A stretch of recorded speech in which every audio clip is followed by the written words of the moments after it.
моя игра, она мне принадлежит, ты таким же, как и я. Моя игра, правила одни и цель одна. Здравствуйте! Вы смотрите передачу «Мой спорт». В гостях в школе боевых искусств Генсинкан Селестин Янович нам расскажет немножко о кендо и также покажет. Так что пойдемте посмотрим, очень интересно.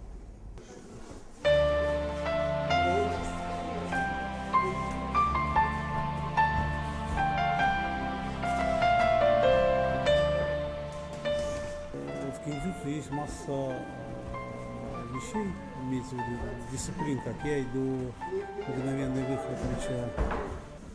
Есть просто мячами, бакенами работают, есть вот такими вот синами, бамбуковыми мячами, да. То есть как бы кендзюцу это как бы основа всех, наверное, боевых искусств, потому что все передвижения, все удары это идут чисто как бы от кендзюцу. Есть еще, хочу сказать, вот на поролоновых мячах вот, Да?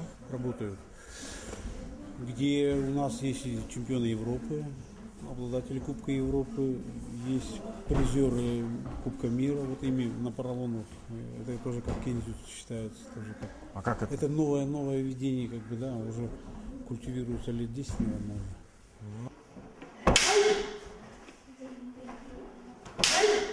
Вот. Это шлем. Мэн. Мэн? Это одевают на голову. Мэн это голова по-японски. Здесь делают из специально титановой этого металла. Да? Это бычья кожа. Плетут специально, вот, чтобы она была плотно. Да? Вот этот вот язычок, где вот закрывает. Шею, шею, кадык, да? Да, и вот тычок сюда, это тоже как бы очко считается. Во время боя, получается, можно сюда даже тыкать, да? Вот. Это вот все натуральная акулья кожа. Акулья кожа? Да. Из акульей кожи. Поэтому пикировка очень дорогая. То есть, как бы, Дорогой вид спорта, да? Да. Вот он очень плотный. И при ударе в это предплечье, она как бы... Защита хорошая, защита, да? Он демонстрирует настоящим мячом, Сергей, как должен быть мгновенный выход мяча. И вот как легенда гласит, обидчик этого мастера, который убил его отца, он должен был ему отомстить и разрабатывал эту целую систему, чтобы выхватить мяч быстрее, чем его соперник. И годы усиленных тренировок, и он все-таки осуществил свою мечту. И из этого уже стал как бы как вид спорта, как боевое искусство, то есть она имеет очень серьезные дисциплины. Он имеет тоже как бы свою технику. Да. Ну там она обычно и рубят, прокалывают и так далее. То есть ее очень хорошо использовали во время сипуки, харакири, когда делали, и так далее. Это вот танк, это короткий меч, самый маленький. Одноручный меч. То есть, если тот был то это одноручный. То есть одной рукой, да? Да, одной рукой. Можно было работать правой рукой, также и левой рукой. Существует масса ритуалов, которые, если я вам показываю, то всегда острием как к тебе, ко мне, не к вам, да? Вот так.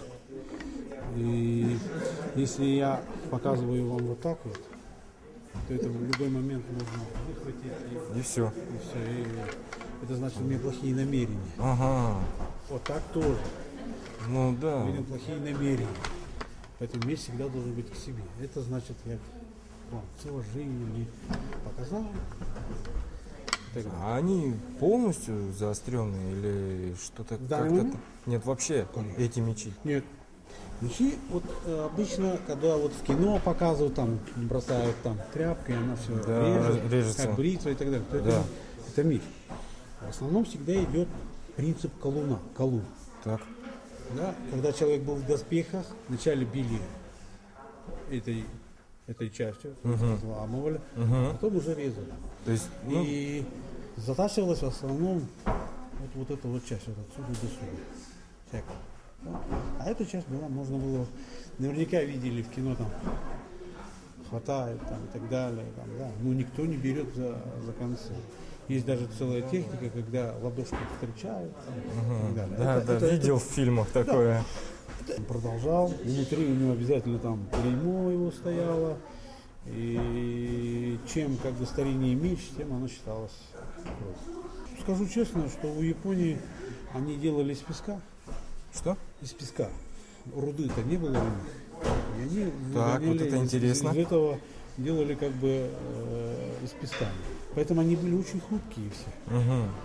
Ну, конечно, когда появлялось там железо, там ну понятно, слоев, да. целая технология, но это уже другая совсем.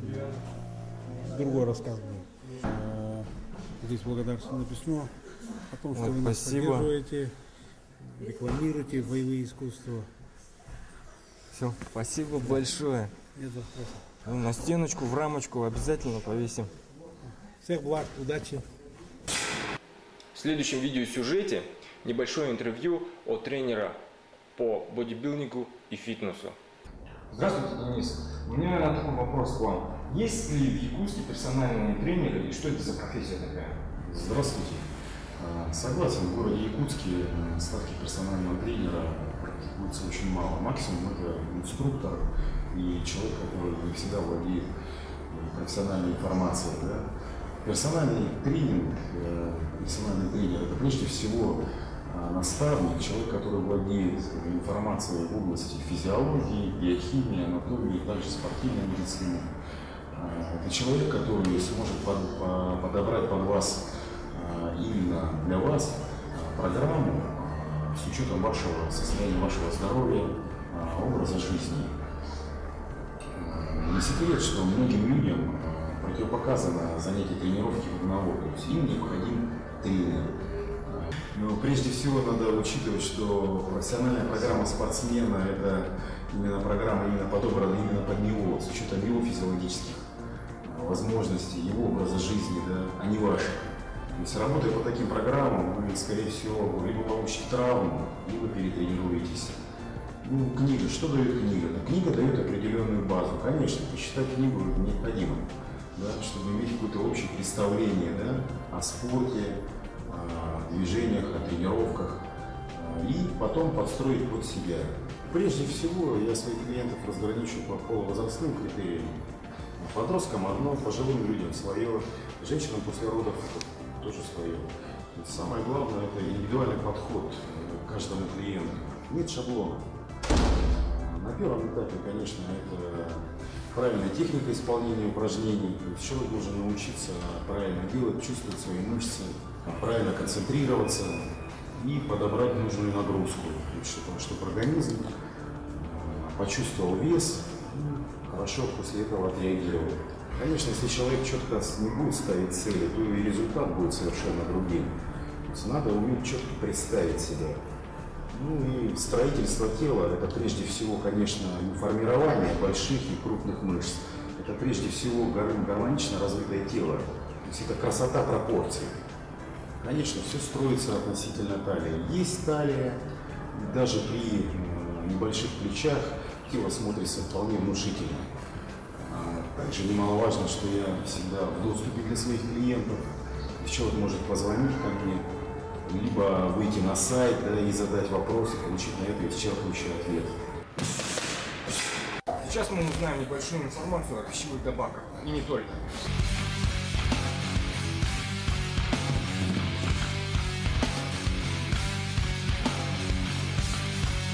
Здравствуйте, Денис. Здравствуйте, Алексей. Очень интересно нашим телезрителям, что же это все-таки такое пищевые добавки, как, чем их употреблять, для чего. Если раньше, допустим, спортивное питание выпускалось просто, допустим, просто аминокислоты, там, просто протеин, там, просто креатин, то сейчас они стараются все это, собрать это все вместе воедино, то есть чтобы не только запускать процессы, но одновременно еще и ложить туда. Протеин тут идет у американцев там такая степень фильтрации, поэтому цена не будет просто отличаться. Почему отличается и все, им так захотелось? Нет. Там целые лаборатории Целые работают. институты работают для улучшения качества. То есть, Чтобы доставить максимально кратчайший срок, вот этот белок, он же потом расщепляется на аминокислоты, выделяется, окись азота расширяет капиллярную сеть, все с кровотоком в самые мышцы вбивает, строительный материал. И пищеварительная система не засоряется, не утруждается, энергию не тратит как раз. Это же тоже на переваривание надо тратить энергию. Некоторые говорят, что а я со стола это все, я там поем там яиц, сметаны, но это сколько нужно времени для этого, организм чтобы, переварить, скажем еще так, усвоить, мясо. а все ли усвоится? У нас у всех Конечно. как будто желудки, сам ни у кого нет ни гастрита, ничего, у всех отлично все переваривается. Тем более мы все живем в Якутии, где у нас все замороженное, перезамороженное. Да, соответственно, пищевая ценность уже не та. Есть такие пищевые добавки, которые, допустим, я вот не бодибилдер. Конечно, есть. Это, например, для спортсменов это тренировочные энергетики. Но не путайте там адреналин раш, там Red Bull, вот это все непонятно из чего сделано. Да? Здесь все идет сразу там креатин, энергия, которая нужна. Вот, чтобы дозу креатина вообще получить, надо 4 килограмма мяса сырого съесть, не факт, что это То есть, в переварится. принципе, простому человеку можно применять, то есть, допустим, Да. для работы. И там, опять же, окись азота, там вещества, помогающие обогащать кислородом, там вообще замечательно. То есть, помимо этого еще и витамины есть, то есть все самое необходимое и нужное. Не просто там белок. Алексей или Денис, вы можете показать, да, как коктейль вообще делается? Ну, давайте вот сейчас можно сделать тренировочку. Можно, да. Человек.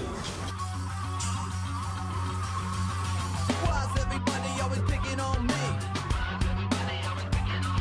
Does anybody really know a thing about me? But one of these days we'll be in the same place, punk at the very same time. And when it takes place and you wanna talk shit, then step your ass up and say it right to my face. You'll get knocked the fuck out. Я вот даже не знал, Теперь что знаете, такое есть. Да, многие, кстати, думают, что сахар это только для спортсменов. Нет, для для простых всех. людей то же Так, самое. спасибо. Для всех, кто хочет. вообще Самое быть главное здоровым. здесь это грамотно подобрать спортивное питание под себя, то есть с учетом твоего здоровья, да, потому что некоторых, допустим, есть, допустим, с кофеином, да, а человеку, допустим, нельзя кофе, да. Бодибилдинг это мой спорт. Итак, на этом все. Смотрите передачу «Мой спорт». Занимайтесь спортом. До свидания. Это трэп-техника твоего стиля. В рамках большого ринга ждешь гонга.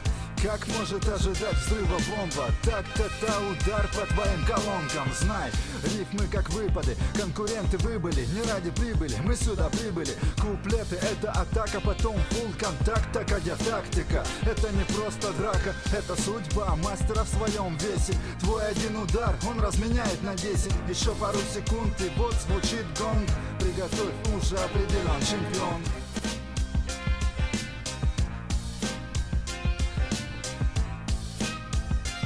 Моя игра, она мне принадлежит, ты таким же, как и я. Моя игра, правила одни и цель одна.